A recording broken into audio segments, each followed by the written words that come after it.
কি আর করা, ঠিক আছে। আপনাদের খুঁজে পেলাম। তারপরে তখন আমি চিন্তা করলাম যে আমাদের ইসলাম ধর্মে যদি এরকমটা যদি না থাকতো যে ফারাজ ভাই আপনি কি একটু কথা বলবেন, আমি তাহলে ঘুরে আসি একটু। শিওর শিওর আছে শিওর। ফারাজ ভাই তাহলে একটু শুনেন। হ্যাঁ, আমাদের ইসলাম ধর্মে এরকম আছে যে অন্যকে হেদায়েত দাও, হ্যাঁ, দাওয়াত দাও, ইসলামের দাওয়াত দাও। হ্যাঁ, এই কারণে অনেকে ইসলামের দাওয়াত দেয়।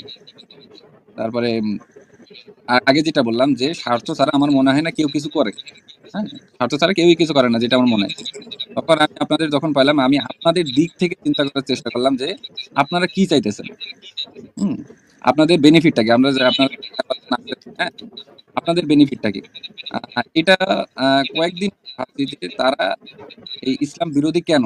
হ্যাঁ, তারপরে এই যে আসিফ ভাই প্রতিদিন আসাদুর ভাই শনিবারে আসে, তারপরে মাঝে মাঝেও আসে, তারপরে মাসুদ ভাইও আসে, তাদের বেনিফিটটা খুঁজে বের করার চেষ্টা।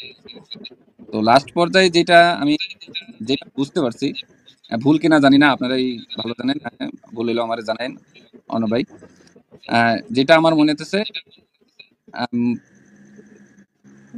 ফেম পাওয়ার জন্যই এগুলা করতেছেন। আমার ধারণা কি ভুল? যেমন এই 100% সঠিক, আমি 100% সঠিক। এগুলো তো ফেম পাওয়ার জন্য। ধরেন এই ফেম যখন আপনি পাবেন, ধরেন আমার পাবলিকলি প্রচার হয়ে গেল যে ফারাজান নামে এরকম একটা লোক আছে, অনলাইনে দিলেন নবীকে শিশু সদাই বলে, শিশু দর্শক বলে।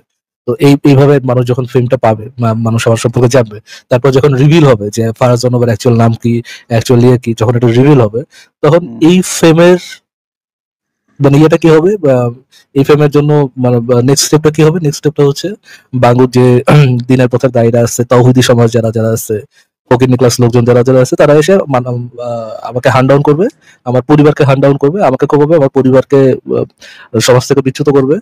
তো এই ফিল্মটা তো আই থিঙ্ক সবারই দরকার, যেমনটা দরকার ছিল শিশু, আপনার শিশুর সাথে যৌনসঙ্গমকারী নবীর দরকার ছিল, যে জন্য তাকেও পাশে লাথি মেরে মদিনাতে বের করে দিয়েছে। যদিও ওইখানকার লোকেরা, মদিনার লোকরা নবীর উম্মতের মতো এতটাও সভ্য হইতে পারে নাই যে সাথে সাথে জবাই করে দেবে, অতটা সভ্য হইতে পারে নাই।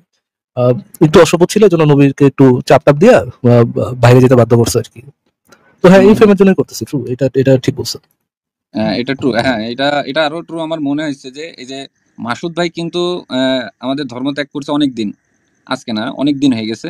সে এখন পর্যন্ত তার হলো এই যে দাড়িওয়ালা ছবি, তারপরে পাগড়ি পরা ছবি, এই ছবিটা আজ পর্যন্ত চেঞ্জ করে নাই। সে এখনো মানুষের কাছে উপস্থাপন করে আমি হুজুর ছিলাম, আমি এখন নাস্তিক হয়ে গেছি। এটাও ঠিক বলছেন, এটাও ফেমের জন্য। কজ মানুষ দাড়ি, টুপি, তারপর পাঞ্জাবি, মোহাম্মদ তো আমরা জানি যে ঈশার সাথে সাথে আপনার একজন শিশুর ধর্ষক নবীর সাথে সাথে একজন দর্জিও ছিলেন, মানে ফ্যাশন আবিষ্কার করেছিলেন ওই সময় তো কেউ আর মানে পাঞ্জাবি টাঞ্জাবি পড়তো না বা ইয়ে পড়তো না আর কি। তো উনি তো এগুলো আবিষ্কার করে গেছেন। এবং দাড়ি যে রাখা যায়, হ্যাঁ, এটা কেটে না ফেলে ওটাকে যে গ্রো করতে দেওয়া যায়, এই যে মহান বুদ্ধিটা, এটা তো শিশুর সাথে যৌনসঙ্গম করে নবী যদি না আসতেন, তাহলে তো এই মানব সমাজ এটা বুঝতে পারতো না। কোন উপায় ছিল এটা বুঝার? আপনি বলেন, কোন উপায় ছিল মেহেদী ভাই? হয়তোবা আমি প্রথমে বলছি, হ্যাঁ, আমি আমার ধর্ম নিয়েও আমি এতটা জানি না। আমি রিসেন্ট জানা শুরু করছি, মাত্র 2.5 মাস হইতেছে। হাদিস এখনো ওইভাবে পড়া শুরু করি নাই। আমার সবকিছু জানার ইচ্ছা আছে, আমার প্রতিটা ধর্মই জানার ইচ্ছা আছে। আর নাস্তিকরা কি চিন্তা করে ওইটাও জানার ইচ্ছা আছে, আমি রিসার্চ করতেছি। পড়াশোনা করছেন কোন পর্যন্ত জানি ভাই, মেহেদী ভাই? আমি ডিপ্লোমা শেষ করছি 21 সাল থেকে। ডিপ্লোমা শেষ করছেন, আচ্ছা। আপনার ধর্ম সম্পর্কে তো আপনি মনে হয় না কোন আব্দুল্লাহ জানেন। ইমানের যে 6টা স্তর আছে, এটা তো জানেন নাকি মেহেদী ভাই? কি কি একটু বলেন তো। নামাজ, রোজা, হজ, যাকাত, এগুলোর কথা বলতেছেন না? আমার আব্দুল্লাহ, ইমানের স্তর এটা নাকি এটা ইসলামের স্তম্ভের কথা বলতেছেন? ইমানের স্তর যেগুলোতে আপনার বিশ্বাস করতে হবে, ইমানের স্তর কি? আল্লাহকে বিশ্বাস করা, আমাদের নবীকে বিশ্বাস করা, এগুলা। জি, আল্লাহকে বিশ্বাস, নবীকে বিশ্বাস, পরকালে বিশ্বাস, তারপর হচ্ছে আপনার আল্লাহর কিতাবের উপর বিশ্বাস, তাকদীরের উপর বিশ্বাস, এগুলো তো হচ্ছে ইমানের স্তর। তো এগুলোতে কি ভাই আপনার প্রমাণ পেয়ে বিশ্বাস করতে হয় নাকি প্রমাণ ছাড়াই অন্ধভাবে মেনে নিতে হয়, জাস্ট বিকজ নবী বলছে সেই জন্য? না, আমি কোনো কিছুতে অন্ধভাবে বিশ্বাস করি না। আমি বিশেষ করে লজিক। আপনি কোন মেহেদী ভাইয়া, আপনি কোন আব্দুল্লাহ করেন, কোন আব্দুল্লাহ করেন না, সেটা তো আমি জিজ্ঞেস করি নাই।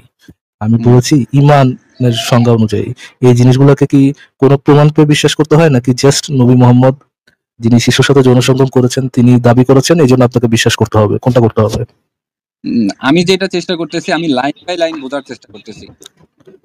হ্যাঁ, ভাই আমি আপনাকে প্রশ্ন কি করি আর আপনি সারিন্দা বাজানটা আমি কি? সর্বপ্রথম আমি যেটা আপনাকে কি যে আমি একটু আপনাকে কি প্রশ্ন বলছি মেহেদী ভাই? ওইভাবে যদি প্রশ্ন করেন ভাই, আমি আমার ধর্ম নিয়ে আমি ওইভাবে, আমি সত্যি কথা বলতে আমি মনে হয় 2% যদি জানি। না জানেন যদি না জানেন তাহলে বলবেন ভাই আমি জানি না। আপনি জানি না, আপনি কি আব্দুল্লাহ করেন কোন আব্দুল্লাহ করেন না সেটা তো আমি জিজ্ঞেস করি নাই। আমি আপনাকে জিজ্ঞেস করেছি ইমানের যে 6টা স্তর আছে ওইটাতে বিশ্বাস করতে হয় কি জন্য, ওটা মেনে নিতে হয় কি জন্য? ওটাকে মেনে নিতে হয় এই জন্য যে এটার পিছনে যুক্তি তথ্য প্রমাণ আছে এটার জন্য, নাকি এটাতে বিশ্বাস করতে হয় এই জন্য ইসলাম অনুযায়ী যে নবী মোহাম্মদ এটাকে দাবি করেছে এই জন্য আপনাকে বিশ্বাস করতে হবে? নবী মোহাম্মদ বলে গেছে যে এটা আল্লাহর ওহীর জ্ঞান এবং এই জন্য আপনাকে এটা বিশ্বাস করে নিতে হবে। কোনটা করতে হবে? ওইভাবে আমি জানি না, আমার তো মনে হয় যে সব যুক্তি সহকারেই জানা বা বোঝা উচিত। জি ভাইয়া, আপনার আপনার বয়স তো নিশ্চয়ই 30 আপ, রাইট? আমার 26, বেশি না। 26। আচ্ছা ঠিক আছে, 26। আপনার জীবনে যে 26টা বছর কাটাইলেন, এই 26টা বছরের মধ্যে যতবারই পরকালের কথা শুনেছেন, আল্লাহর কথা শুনছেন, মোহাম্মদের কথা শুনছেন, সবগুলো বাদ দিলাম, পরকালের যে অস্তিত্ব আছে এটা তো আপনি বলতেছেন যে যুক্তিগত প্রমাণের উপর বেস করে আপনাকে বিশ্বাস করতে হবে। এইটা পরকাল আছে, এটা সপক্ষে কয়টা যুক্তি জীবনে শুনেছেন? যুক্তি একটা আছে আমার কাছে। জি বলেন দেখি কোন যুক্তিটা শুনেছেন, একটা যুক্তি তো দেন দেখি। একটা যুক্তি আছে, ভাইয়া, এই আমাদের দুনিয়াতেই ভালো কাজ আছে, খারাপ কাজও আছে, এটা তো মানেন? আপনার যুক্তিটা দেন ভাইয়া, আপনার যুক্তিটা দেন। যে যদি এই আমাদের দুনিয়ায় ভালো কাজও যদি থাকে, মনে করেন আমি একজনকে ধরে মারলাম, ওইটা কিন্তু খারাপ কাজ। আর খারাপ কাজের জন্য মনে করেন আমি একজন মানুষকে মেরে ফেলছি, মেরে ফেলা একটা খারাপ কাজ। আর এই খারাপ কাজের জন্য যদি বাংলাদেশে থাকি, আমাকে অবশ্যই শাস্তি দেওয়া হবে, আর এই শাস্তি দেওয়াটা যৌক্তিক। ভাইয়া, তারপর শাস্তি দেওয়াটা কি এরকম যে কেউ খারাপ কাজ করলে সে অটোমেটিক শাস্তি পাওয়া যাবেই নাকি নাও পেতে পারে ভাই?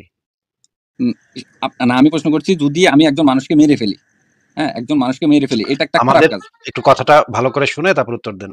আমি বলেছি যে শাস্তি কি সে অটোমেটিক পাওয়া যাবেই, এটা কি আমরা কনফার্ম নাকি এই জিনিসটা নির্ভর করে বিভিন্ন বাস্তব জগতের বিভিন্ন কিছুর উপরে নির্ভর করে। সে শাস্তি পাইতেও পারে, নাও পাইতে পারে। এরকমও তো ঘটতে পারে যে সে শাস্তি পাইলো না। এখন না, পরকালের হিসাব করতেছে না, আমি এই দুনিয়ার। আমরা পরকালের কথা তো আমি বলি নাই, দুনিয়ার কথাই আমি বলছি। এমনও হইতে পারে যে একজন মানুষ একটা অপরাধ করলো কিন্তু কোনো শাস্তি তার দেয়া গেল না, শাস্তি দেওয়ার আগে সে মরে গেল। এখন এটা তো আমাদের একটা উইশ হইতে পারে, আমাদের একটা ইচ্ছা হইতে পারে যে আহারে বেটা তো শাস্তি না পায় মরে গেল, আহারে বেটার শাস্তি দেওয়া গেলে ভালো হইতো। বা একটা লোক খুব ভালো কাজ করছে, ভালো কাজ করতে গিয়ে মরে গেল, আমরা মনে মনে আফসোস করলাম, আহারে বেটা কত ভালো লোক ছিল, তো মরে গেল, কিছুই এটা একটু থ্যাঙ্কসও দিতে পারলাম না, কত ভালো কাজ করছিল বেটা, মরে গেল বেটা। হ্যাঁ, একজনের বাঁচাইতে গিয়া সে নিজে ঝাঁপ দিল, ঝাঁপ দিয়ে মরে গেল বেটা, আহারে একটু একটু চা খাওয়ামু বেটারে, তাও করতে পারলাম না। আমার মা বাপে মারা গেছে বা মায়ে মারা গেছে, আহারে শেষ বয়সে তার একটু আমি ইয়া করতে পারলাম না। হ্যাঁ, এটা আমাদের একটা উইশ হইতে পারে, আমাদের একটা ইচ্ছা হইতে পারে, কিন্তু এই ইচ্ছাটা তো কোনো কিছুর সপক্ষে প্রমাণ হইতে পারে না, তাই না? আমি আমি আমরা মনে একটু লাইন ছুটে গেছে, আমি আবার প্রথম থেকে শুরু করি। হ্যাঁ, আমার কথাটা কি আপনি বুঝতে পারছেন যে আমাদের মনের কোনো খায়েশ, আমাদের মনের কোনো ইচ্ছা, এইটা এইটা প্রুফ করে না যে ওই জিনিসটা হইব বা ওই জিনিসটা আছে, ওই জিনিসটার অস্তিত্ব থাকতেই হবে, ওই জিনিসটার সপক্ষে কোনো যুক্তি তো এটা হইতে পারে না, তাই না? যুক্তি দিতেছি ভাই, আমি সিরিয়ালে আছি। ভাই আপনাকে যেটা বলতেছি আমি সেটা তো আগে কনফার্ম করেন, তারপর আপনি যুক্তি দিয়েন। আবার আপনাকে যেটা জিজ্ঞেস করতেছে সেটুকু আগে কনফার্ম করেন। আমি মনে হয় বুঝি নাই, আপনি যেটা আমার কাছে জানতে। আচ্ছা, মনে করেন করোনা ভাইরাস আমার এক আত্মীয়রে, আমার খুব ঘনিষ্ঠ এক আত্মীয়রে মেরে ফেলছে, করোনা ভাইরাসের কারণে মেরে গেছে। আমার মনে চাইতেছে যে করোনা ভাইরাসের সামনে পাইলে বাইন্দা, হালার পুতের বাইন্দা, ঝুলাইয়া পিড়াইয়া ওরে এখানে যে কি করতাম, রে কি যে করতাম। কিন্তু ভাই দুঃখের বিষয় হলো করোনা ভাইরাসরে আমি মারতে পারতেছি না, কিছুই করতে পারতেছি না। ওইটা আমাদের হাতের ভিতরে নাই, আমার হাতের ভিতরে নাই। এটার মানে তো এইটার সপক্ষে তো এটা যুক্তি হইতে পারে না যে পরকালে করোনা ভাইরাসে একটা কুলকা নামক একটা দেবতা আমার সামনে আনবো, তারপর আমার কই ভাই আসিফ তোর না করোনা ভাইরাসের উপরে না খুব রাগ ছিল রে, পিটা এখন একে বাইন্দা আনছি, পিটা এবার। আমি তখন একটা হাতুড়ি দিয়ে এটার বাইরা এটা আমি ভেঙ্গা ভেঙ্গা ফেলাম। এটা তো এইটার সপক্ষে কোনো প্রমাণ হইতে পারে না যে এরকম আসলে ঘটবে, তাই না? যুক্তিও হইতে পারে না, তাই না? হুম, হুম। আমি আমি আমি আমার দিক থেকে যুক্তিটা দিতে চাই। যদি আপনার না দিক থেকে মিলেও যুক্তিটা দিয়েন, বলবেন। আপনার দিক থেকে যুক্তিটা হুম, দিয়েন। আগে আমি যেটা বলছি সেটা একটু কনফার্ম করেন যে এটা তো হুম। যুক্তি হইতে পারে না, তাই না? না, না, এটা যুক্তি হতে পারে না। আমার কারণ এক মনের কোনো খায়েশ মনে করেন ইলন মাস্কের উম পোলা হিসেবে যদি আমি জন্মাইতাম তাইলে না ভাই আমি অনেক সুন্দর, সুন্দর ভাই বাড়ি আসিফ ভাই, কিছু পেতাম। হ্যাঁ। ওনার ব্রেইন হচ্ছে গিয়ে মানে 100টা, বুঝছেন? ওনার হয়তোবা আহ, আপনার এক কথা 14 বার রিপিট করলে হয়তোবা 15 বার 14 বার বুঝতে পারে, নাও পারে। বাট আমি এখানে একটা জিনিস বলে দিই, কেউ হ্যাঁ, যদি ওর এরকম ভাই একটু যুক্তি বুঝাই। ব্যবহার করতে আসে, চুপ থাকেন একটু, চুপ থাকেন। তো ওনার কেউ যদি এরকম যুক্তি দিতে আসে, তাহলে একটা জিনিস খেয়াল করেন, এখানে একটা প্রবলেম আছে। যুক্তিটা উনি যেতে সাজানোর চেষ্টা করতেছেন সেটা হচ্ছে, যদি আহ, কোনো মানুষ অন্য কোনো মানুষের অধিকার হরণ করে বা কোনো একটা ক্ষতি করে, তাহলে সেই মানুষকে পানিশমেন্ট দেওয়াটা কি যৌক্তিক কিনা। এখন আম, আপনার মাথায় আসতে পারে, হ্যাঁ, ওই মানুষকে শাস্তি দেওয়াটা যৌক্তিক। তাহলে নিশ্চয়ই যদি এটা যৌক্তিক হয়, একটা মানুষ যদি অপরাধ করে তাকে শাস্তি দেওয়াটা যদি যৌক্তিক হয়, তাহলে পরকালেও আপনি মরার পরেও যদি এমনটা থাকে যে আপনি এমন কোনো অপরাধ করছেন যেটা শাস্তি এখন আপনি পান নাই, সেই শাস্তির সাজাটা সেই শাস্তির সাজাগুলো পাওয়া যৌক্তিক হবে। এরকম একটা আপনার যৌক্তির নামে এমন একটা বুলশিট কথা যে কেউ বলতে পারে না। এখানে সমস্যাটা হচ্ছে হুম, যৌক্তিক আর উচিত জিনিসটাকে মিলাই ফেলানো। যে একজন মানুষ যদি ধরেন আসিফ ভাই আমার কোনো একটা ক্ষতি করলো, আসিফ ভাইয়ের কি শাস্তি পাওয়া উচিত? হ্যাঁ, সবাই বলবে শাস্তি পাওয়া উচিত। বাট এটা যৌক্তিক কিনা? বা এটা যৌক্তিক না। মোর অ্যাপ্রোপ্রিয়েট কথা হচ্ছে তার আমার যদি ইয়ে করে, আমার যদি আসিফ ভাই কোনো একটা ক্ষতি করে, তাহলে আসিফ ভাইয়েরও এটার জন্য শাস্তি পাওয়াটা উচিত। যৌক্তিক না, এটা হচ্ছে উচিত। যদি তার মানে এই যে হ্যাঁ, আসিফ ভাই যদি এমন কোনো ক্ষতি করে যেটার শাস্তি আমার কোনো ক্ষতি করে যেটা শাস্তি আসিফ ভাই পাইলো না, মরার পরেও কি তার তার কি এটা করা উচিত? যদি কোনো উপায় থাকে তাদেরকে শাস্তি দেওয়া উচিত। হ্যাঁ, ওই সেন্স আপনি বলতে পারেন উচিত। বাট এটাকে আপনি বলতে পারবেন না এটা কি, এটা যৌক্তিক। এটা যুক্তির খাতারে আসবে না, যুক্তির খাতার মধ্যে আসবে না, যেহেতু যে এই জিনিসটা প্রথমত যৌক্তিকই না, এই জিনিসটা হচ্ছে উচিতের খাতারে। এটা কোনো যুক্তির খাতারে বা যুক্তির পর্যায়ের মধ্যে এই জিনিসটা পড়বেই না। যে যেহেতু আসিফ ভাই ক্ষতি করছে, এই জন্য আসিফ ভাইয়ের শাস্তি পাওয়াটা যৌক্তিক না, এটা যৌক্তিক না, এটা উচিত। বুঝা গেছে আসিফ ভাই? আমি মনে হয় একটু কমপ্লেক্স করে এবং বলবো এই মানে এবং এই ঔচিত্য এই উচিত হওয়ার বিষয়টা এটা আমাদের একটা হিউম্যান মানে আ অ মানুষের তৈরি বিষয়। এটা কোনো উপর থেকে আসা কোনো বিষয় না। আমরা আমাদের সমাজের ভিতরে যে মানে জিনিসগুলো আপনি বলতেছেন ইউনিভার্সাল কোনো ফ্যাক্ট না যে এটা হবেই, হ্যাঁ, এই জিনিসটা এটা হবে, যে এটা হবে বলতেছেন না? হ্যাঁ, যে এটা যেমন কোনো ফ্যাক্ট না যে জিনিসটা হয়। যে ফর এক্সাম্পল আমাদের ঈশ্বর যদি দিকে আমরা তাকাই, আমরা যদি আমার নেচার দিকে তাকাই, আমরা দেখি যে একেকটা প্রাণী আরেকটা প্রাণীকে মানে বিভিন্নভাবে টর্চার করে মারে, এবং এইভাবেই তাদেরকে সার্ভাইভ করতে হয়। ফর এক্সাম্পল আপনি বিভিন্ন ধরনের ইয়ের কথা দেখবেন, বিভিন্ন ধরনের আপনার আম লার্ভা ইয়ে দেখবেন, যে আপনার মৌমাছির মতো ইয়ে দেখবেন, ফ্লাইস দেখবেন। সেগুলো হচ্ছে আপনার অন্যান্য ক্যাটারপিলারের ভিতরে আপনার তার লার্ভাগুলো ফেলায় দেয়। তার লার্ভাগুলো ইনজেক্ট করে এবং করে কি ওই বাচ্চাগুলো যখন ফুটে ওই ইয়েকে ওই ক্যাটারপিলারকে ভিতরে মাংস খাইতে পরে পেট থেকে বাস্টে বের হয় আরকি। আরো অনেক কঠিন কমপ্লেক্স। কিন্তু কথা হচ্ছে তাদের যদি ইয়ে প্রজনন করতে হয়, তাদের যদি বাচ্চা পয়দা করতে হয়, তাহলে এই প্রসিডিউরই এটা, যে তারা কোনো একটা ক্যাটারপিলারের ভিতরে তাদের লার্ভাগুলো ইনজেক্ট করবে বা তাদের ডিমগুলো ইনজেক্ট করবে। তো এইটা ওই ইসের সাথে কি খারাপ হচ্ছে? ওই ক্যাটারপিলারটার সাথে কি খারাপ হচ্ছে? ওই ক্যাটারপিলারের কি ক্ষতি করা হচ্ছে? হ্যাঁ, হচ্ছে। বাট তার মানে এই না যে যেহেতু ওই ক্যাটারপিলারটার ক্ষতি করলো ওই কোনো একটা পোকা, কোনো একটা ড্রাগন ফ্লাই সামথিং, কোনো একটা পোকা ক্যাটারপিলারটার ক্ষতি করলো, তার মানে এই না যে প্রকৃতির সাথে সাথে ওই ইসেটারও কোনো একটা ক্ষতি করবে, ওই ড্রাগন ফ্লাইটার কোনো একটা ক্ষতি করবে। এরকমটা প্রকৃতিতে ঘটে না। এটা কোনো এস্টাবলিশ ফ্যাক্ট না যে একটা প্রাণী অন্য প্রাণীর ক্ষতি করলে ওই প্রাণীটারও ক্ষতি হবেই। এটা কোনো যুক্তির খাতারে আসে না। আপনি আসিফে যেটা বললো যে আমরা মানব সভ্যতা আগায় নেওয়ার জন্য এই একটা এই ইয়েটা করছে, এই একটা বিচার ব্যবস্থা করছি, এবং অন্যান্য অনেকগুলো ইসের মধ্যে অন্যান্য অনেকগুলো প্রাণীর গ্রুপের মধ্যে এরকম কিছু রুলস তারা নিজেরা বানায়, নিজেরা ফলো করে। মানুষ যেহেতু আরো অনেক কমপ্লেক্স বিং, মানে বুদ্ধিগত দিক থেকে আরো অনেক কমপ্লেক্স, মানুষের বিচার ব্যবস্থাগুলো আরো অনেক বেশি স্পেসিফিক এটার ক্ষেত্রে, এবং মানুষ আরো বেশি ফলো করার চেষ্টা করে। হ্যাঁ, আসিফ ভাই এতটুকু বলার।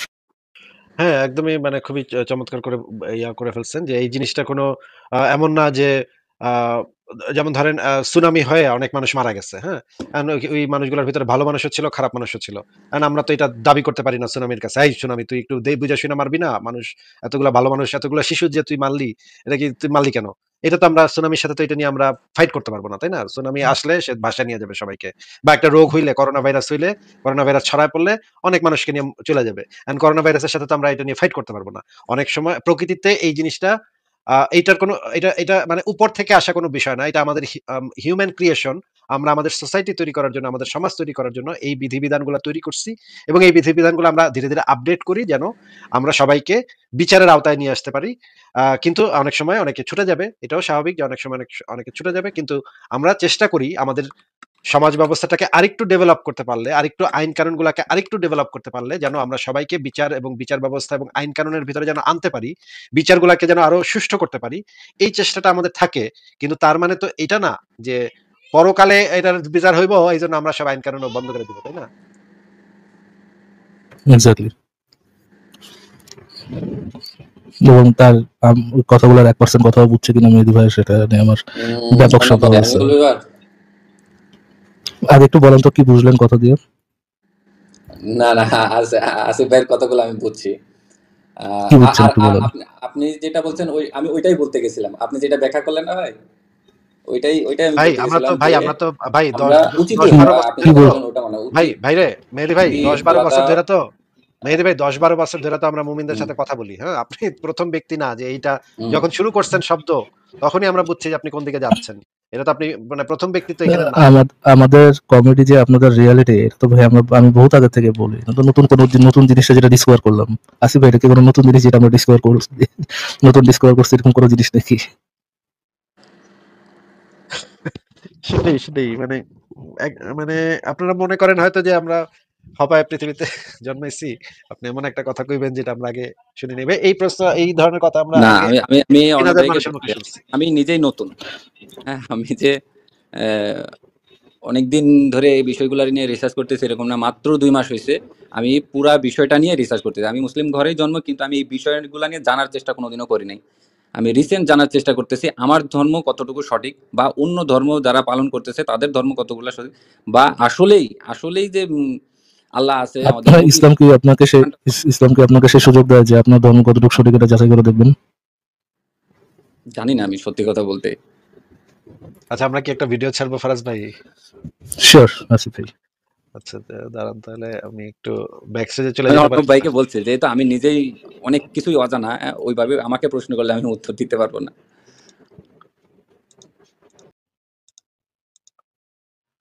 ফারাজ ভাই ব্যাকস্টেজে চলে গেছেন, আমি আবার নিয়ে আসতেছি আপনাদেরকে। আমি একটা ভিডিও ছাড়ি, দেখেন আপনারা ভিডিওটা একটু দেখেন। আপনার যুক্তিকে ইসলাম এক কানা করে মূল্য দেয় না। আপনার যুক্তি রাখেন, দলিল দিয়ে ইসলাম চলে, যুক্তি দিয়ে ইসলাম চলে না। ইসলাম মাথা নত করে দলিলের কাছে, যুক্তির কাছে নয়। আলী রাদিয়াল্লাহু আনহু বলছেন, লাউ কানা দ্বীনু বির-রায়।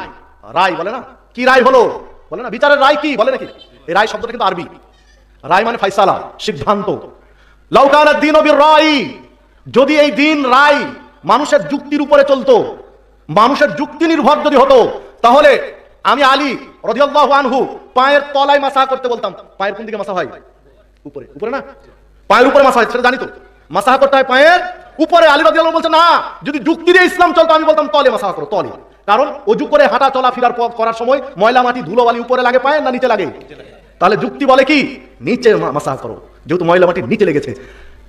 কিন্তু আমি মুহাম্মদ সাল্লাল্লাহু আলাইহি ওয়াসাল্লামকে দেখেছি এমসাহু আলা জাহিরি খুফাইহি, তিনি পায়ের পাতায় নয়, পায়ের পিঠে মাসাহ করেছেন, তলে নয়। তো যেহেতু উপরে মাসাহ করেছেন, বিধায় আমি আলীর যুক্তির কোনো মূল্য ইসলামে নেই। এটা একজন সাহাবী, আশারে মুবাশশারা জান্নাতি 10 জন সাহাবীর একজন, 4 খলিফার একজন, রাসূলের জামাইদের একজন, রাসূলের নারী পোতা চাচাতো ভাইয়ের একজন। তিনি বলছেন, এই হাদিস পাবেন আবু দাউদের মধ্যে 162 নম্বর হাদিস, মিশকাতের মধ্যে পাবেন 525 নম্বর হাদিস, এবং হাদিস সহিহ। তাহলে যুক্তি দিয়ে নয় ইসলাম চলবে। হাদিস স্পষ্ট বলছে, তিনি সালাত করেছেন বুকে হাত বেঁধে, আল্লাহ সাদর শব্দে সহিহ হাদিসে। আপনি এটা মানলেন না, আপনি যুক্তি দিলেন যে উনি বুড়ো বয়সে হাত নিচে নামে পড়েছেন।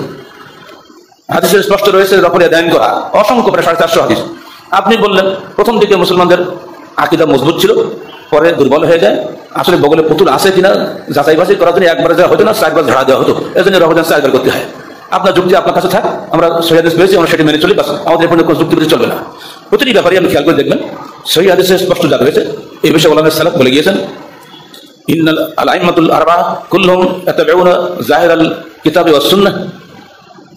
সারে ইমাম প্রত্যেকেই জাহিরুল কিতাব ওয়াস সুন্নাহ, প্রকাশ কোরআন ও হাদিসের প্রকাশের অর্থের প্রতি আমল করার জন্য ইয়াহুসুনা সাহাবাহুম, তারা উৎসাহিত করে গিয়েছেন তাদের শিষ্যদেরকে যে তোমরা কোরআন হাদিসের প্রকাশের অর্থের উপরে আমল করো। আমাদের জবাব একটাই, যে আমরা যুক্তির উপর আমাদের ধর্ম চলে না, বরং যুক্তিকে আমরা আমাদের ধর্মের উপরে চালাই। যুক্তি দিয়ে আমি চলবো না। হযরত আলী রাদিয়াল্লাহু তাআলা আনহু উনি বলেন, যদি যুক্তির উপর ইসলাম চলতো, যে শীতকাল আসতেছে, অনেকে চামড়ার মোজা পরে, তো অজু কইরা যদি চামড়ার মোজা পরে, তো পুরা অজু কইরা পা আর ধোয়া লাগে না, ওই পায়ের চামড়ার মোজা, কাপড়ের মোজা আমরা বলি যে না, হবে না, চামড়ার মোজা 3 আঙ্গুল দিয়ে উপরের পিঠ, পায়ের উপরের অংশে মাসাহ করলে, মুছে নিলে পা ধোয়ার কাজ হয়ে গেল। আমাদের দেশে তেমন লাগে কম, কিন্তু যারা প্রচুর ঠান্ডার দেশে থাকে তাদের জন্য এই মাসালা। আচ্ছা, আমার মনে হয় যে এই জিনিসটা আপনি বুঝতে পারছেন মেহেদী ভাই, যে ইসলাম তো ভাই যুক্তি দিয়ে চলে না ভাই। যুক্তিকে ইসলাম দিয়ে চালাবে, এই জিনিসটা পসিবল কেমন ভাই? যুক্তিকে চালাবে আমি ইসলাম? প্রথম আচ্ছা, থেকে যে যুক্তি দিয়েই বোঝার চেষ্টা করছি। হ্যাঁ, একদম সর্বপ্রথম যেটা বোঝার, আচ্ছা তাহলে ভাই যে যুক্তি দিয়ে যদি ইসলাম চলে, তাহলে মনে হয় ওইরকম গতকালকে যেটা ইয়া করলাম আসিফ ভাই, গতকালকে যেটা নিয়ে আলোচনা করলাম, যে কন্ট্রাডিকশনকে ইয়া করতে হবে, রিপ্লেস করতে হবে উইথ দ্য ওয়ার্ড কনভিনিয়েন্স, বুঝছেন? এইভাবে যুক্তি দিয়ে ইসলাম চালাইতে হবে। যে জায়গায় কন্ট্রাডিকশন, ওই জায়গায় বলবেন না, ওই জায়গায় আপনারা বলতে হবে কনভিনিয়েন্স। সেটাই ভাই, ধর্মকে যুক্তি চালাবেন। দেখেন ফারাজ ভাই, এই যে আলেমরা কত গর্বিত, দেখেন খুবই গর্বের সাথে, খুবই ইসের সাথে তারা বলতেছে যে আমরা যুক্তির আমরা 2 পয়সার দাম দেই না। মানে কি আনন্দিত এবং গর্বিত, তাদের চেহারার ভাবটা দেখছেন আপনি? বিশাল বড় অর্জন ভাই, বিশাল বড় অর্জন। কি মাশাআল্লাহ, আমি এই মাশাআল্লাহ। হুজুরদের নিয়েও একটু রিসার্চটা করছি। হ্যাঁ, এরা অনেকে আছে, হ্যাঁ সবার কথা বলবো না, অনেকে আছে যে যারা এলো মনে হইতেছে যে ধর্ম ব্যবসায়ী করতেছে, আচ্ছা সত্যি কথা। মেহেদী ভাই শুনেন, আমার কথা শুনেন একটু। কিন্তু আছে যেহেতু আমাদের আমরা এরকম এখানে অনেকে আছে যারা শুনেন, মূলতই ইসলাম ধর্মকে কথা বিশ্বাস করে। কথা শুনে নেন মেহেদী ভাই, কথা শুনে নেন। যেহেতু আপনি তো ধর্ম সম্পর্কেও জানেন না, যেহেতু ধর্মের যৌক্তিকতা নিয়ে আপনার ইয়া নাই, আপনার তেমন পড়াশোনা নাই, আপনি যে রিসার্চ চালাচ্ছেন, ওই রিসার্চটা আপনি কমপ্লিট করেন, চালাতে থাকেন, সামনে আগান। যদি আপনি ধর্ম সম্পর্কে যখন যুক্তি পাবেন, তখন এসে যুক্ত হয় না। আপনি যেহেতু জানেনই না কোনো কিছু সম্পর্কে, আপনার সাথে আলোচনা করবো কি দিয়ে, কি বিষয়ে আলোচনা করবো? ঠিক আছে, হাসান ভাই আপনাকে আজকে বিদায়। আচ্ছা, আরেকটা বিষয় নিয়ে একটু কথা বলা যায়। আমি যদি বলি যে গডের এক্সিস্টেন্স আছে, আর আপনারা তো বলেন যে গডের এক্সিস্টেন্স নাই, ভাই আমাদের ভিডিও আগে দেখে আসেন ভাই, ফালতু কথা বলেন না। হ্যাঁ, অগামগা মানে কোত্থেকে যে আসেন ভাই। ভাই আরেকটা বিষয়, আরেকটা মিনিট সময় নেই। ভাই আপনি মানে ইউটিউবে ভিডিও দেখে আসেন, যান ইউটিউবে আসেন, আগে অনেকগুলো ভিডিও দেখবেন, তারপরে এরপরে যুক্ত হইবেন, এর আগে যুক্ত হইবেন না।